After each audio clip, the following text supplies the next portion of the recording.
the reflecting pool in the ballroom, I don't care about those things. I think it's entirely appropriate. So far, the reflecting pool looks good. But if that's $13 million,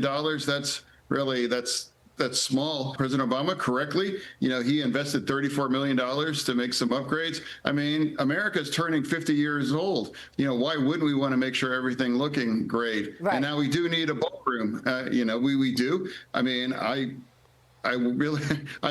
think we have, much bigger fish to fry. So I'm saying build it or not. And that's where I'm at. But not just because the president asks for one doesn't mean I'm going to oppose it necessarily. Well, it's like a convergence, here in our country. And that's one of the reasons why I ended up being the only Democrat to refuse to shut the DHS down. We have tens of millions of Americans and tens of millions of foreign citizens coming to our country right now with the World Cup right now.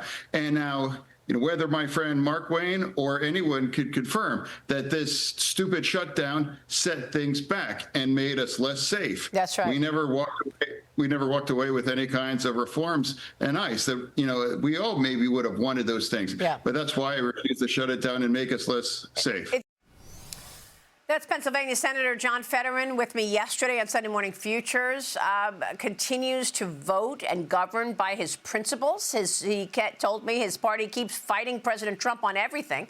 The Senate parliamentarian rejected a $1 billion addition to the upcoming reconciliation bill to help fund the White House ballroom. Senate Budget Committee ranking member Jeff Merkley said this, quote, while we expect Republicans to change the bill to appease Trump, Democrats are prepared to challenge any change to this bill. Republicans are calling on the House to pass a third reconciliation bill, meanwhile, end of July, to pay for Pentagon needs, Pentagon funding, address fraud. Joining me now is Florida Senator Rick Scott. Senator, good to have you. Thank you so much for being here. And I want you to know that I spoke with your colleague, James Lankford, here last week. And he said it's unlikely that you're going to get a third reconciliation bill done. He said it takes a month just to get it done in the Senate. So even if they can do it in the House, it's not going to be possible in the Senate. What are your thoughts? Because I know you want to get this slim bill on the president's desk by June, and then another bill before you leave for August recess, which would include money for the Pentagon and other things, maybe the Save America Act. How likely is that? Well, it depends on how hard we want to work. I mean, if we stay here and do our jobs, we'll get these things done. We've got to get the ICE and the Border Patrol done this week, so we can get that to the president's desk, make sure that's all funded. And we've got a lot of other things we've got to get done. We clearly are going to have to do a supplemental for the military with regard to the war in Iran, and there's other things we got to do. We've got to figure out how do we cut the cost of government.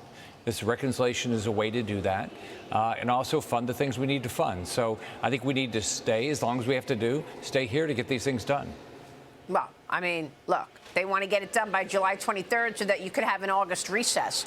That's not possible, correct? No, it's possible. If we focused on it right now, absolutely we can get it done. So what's our focus, and how are we going to get these things done? We got to get FISA. Now we're not going to do a clean FISA. We're going to have an improvement so they can't surveil us.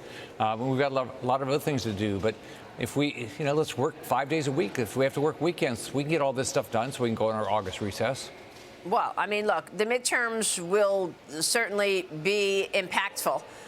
So you got to get a lot done before that. But we're in the middle of a war. President Trump is reportedly expected to meet with his top national security advisors tomorrow to discuss this war with Iran and potential further military operations. The president threatened Tehran on Truth Social this weekend, saying for Iran, the clock is ticking. They better get moving fast or there won't be anything left of them. Time is of the essence.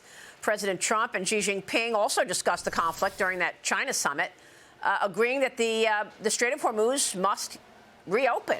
And California Congressman Ro Khanna was with me on Friday, and here's what he said. Watch. We need to negotiate to get their enriched uranium out. We've had these conversations before about the JCPOA and how President Obama got 97% out. I don't want to relitigate it, but the point is that there are a lot of people who want to see a negotiated settlement. I hope you talk to Xi Jinping about his involvement in getting a negotiated settlement, get the enriched uranium out, keep the Strait of Hormuz open, and make sure that the war ends, because it's literally hurting American farmers, American consumers, price of food, price of gas, and it's preventing the Fed from doing what the president wants, which is cut rates. Senator, what do you say? Well, first off, President Trump is busting his butt. Does he want the Strait of Hormuz closed? No. But is one who's killed by a nuclear weapon? Absolutely not. So he's doing the right thing by making sure we all don't get killed by a nuclear weapon. On top of that, with China, President's doing the right thing, talking to him, but she's a liar. She's never going to help us with anything. He's killing our kids with fentanyl. He's stealing all of our technology, spying on us. So hope springs eternal. But ultimately, what I think has to happen here, Trump is going to have to go in and bomb the living daylights out of Iran to hopefully finally get a regime that wants to work with him and stop this death to America, death to everybody in the Middle East attitude. So it's a tough time. And Biden left him with a horrible situation in Iran and economy, and Trump is busting his butt to fix it. Yeah, he sure is. And, you know, Senator, I thought it was really interesting that before everybody got back on Air Force One, they had to dump anything that they were given by the Chinese. That meant like pins or gifts or, you know, delegate badges, because you never know what has a signal in it that is surveilling you throughout your life, right? Oh, absolutely. I mean, look, China hates our guts. I mean, let's think about this. They don't do anything to help us. They do everything to harm us. Yeah. Like, I'm appreciative that Trump is trying, but they didn't change. She didn't change. He still treats us like crap. So this is not going to get better, but we have a president that's going to do everything he can to make it better. Well, let's talk about your state. Florida Governor Ron DeSantis is expected to call lawmakers in for a special session. He wants to propose reduced or eliminated property tax amendment to make the Sunshine State even more attractive and affordable ahead of the midterms. I spoke with Florida Congressman and gubernatorial candidate Byron Donalds yesterday about it. Here's what he said. Watch. DeSantis recently floated the idea of getting rid of property taxes altogether. How do you pay for everything when you don't have all of those taxes? We don't waste a lot of resources in Florida. We don't get bogged down in a lot of bureaucratic mess the way California, New York, and Illinois do. Our state budget, it looks like when the legislature gets done here in a couple of weeks, it'll be around $114 to $115 billion. That's the size of the New York City budget, Maria. The state of New York's budget is almost twice the size of ours, and we have more people.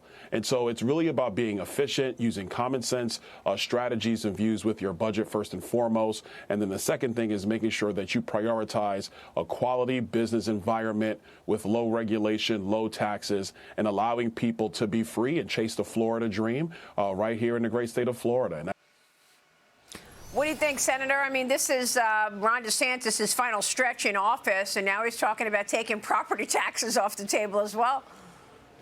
Well, there's only three taxes that typically fund state governments: property sales or income tax.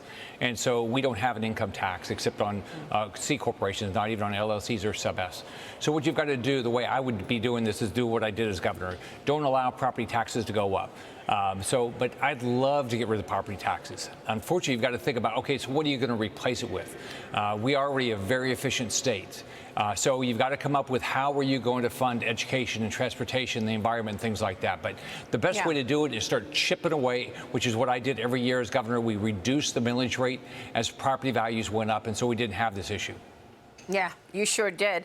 By the way, Florida's new congressional map could add 4 GOP seats ahead of the midterms. That's incredible. But I want to get your take on you're introducing the BLAST Act alongside Massachusetts Senator Elizabeth Warren. This bipartisan bill would ban former members of Congress from lobbying after leaving office. It replaces the current cooling-off period used as a lobbying loophole. And it's interesting because sometimes people leave Congress, they work for China. Right? Yeah. I mean, but people don't trust Congress anymore. So the founders of our country didn't assume you would come up here, serve, and then go be a lobbyist, potentially even for a foreign country. So we're going to stop that. This is a logical bill. We've got to get trust back in government. You shouldn't come up here, build relationships, and then go be a lobbyist. It's just wrong. All right, we will leave it there. Senator, it's great to see you this morning. Thanks so much. Bye, Maria.